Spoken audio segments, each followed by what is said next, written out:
ប្រាប់ថាខែ3ឲ្យលើកដល់ចូលឆ្នាំហើយនៅមិនទាន់ឲ្យនៅមិនឲ្យដាច់លុយមួយឆ្នាំទៀតហើយ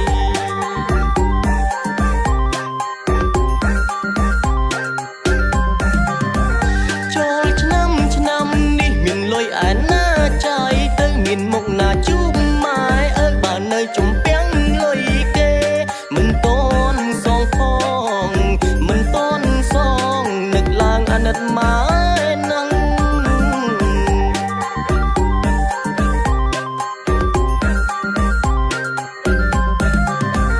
ចូលឆ្នាំនេះខ្ញុំសូមផ្ដាំដល់អ្នកផឹកព្រោះយើងមិនមែនតឹងទឹកយើងផឹកស្រាទាំងអស់គ្នាត្រូវចេញជួយគ្នាជួយចេញលុយគ្នាផងណា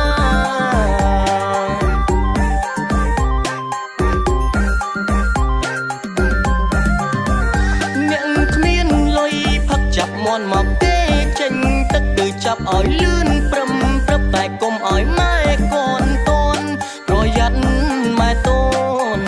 គាត់នឹងខឹងគាត់ជេរយើងហើយណា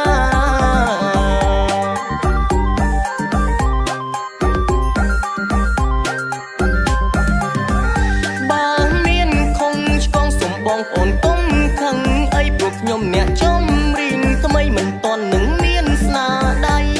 បង្កើនបទថ្មីកុំខឹងអីកុំខឹងខ្ញុំអីណា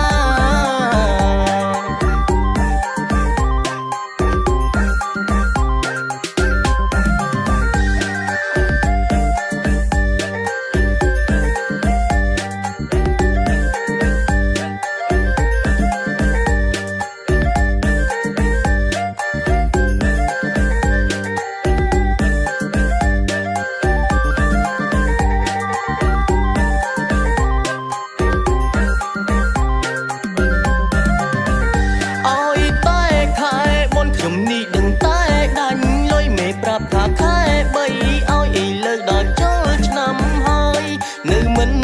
ទាន់ឲ្យនៅមិនឲ្យដាច់លុយមួយឆ្នាំទៀតហើយ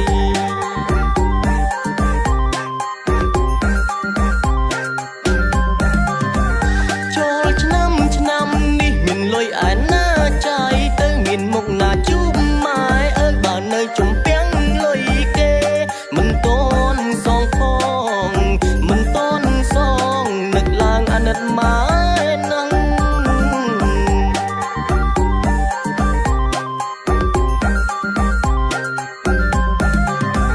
ចូលឆ្នាំនេះខ្ញុំសូមផ្ដាំដល់អ្នកផឹកព្រោះយើងមិនមែនតឹងទឹកយើងផឹកស្រាទាំងអស់គ្នាត្រូវចេញជួយគ្នាជួយចេញលុយគ្នាផងណា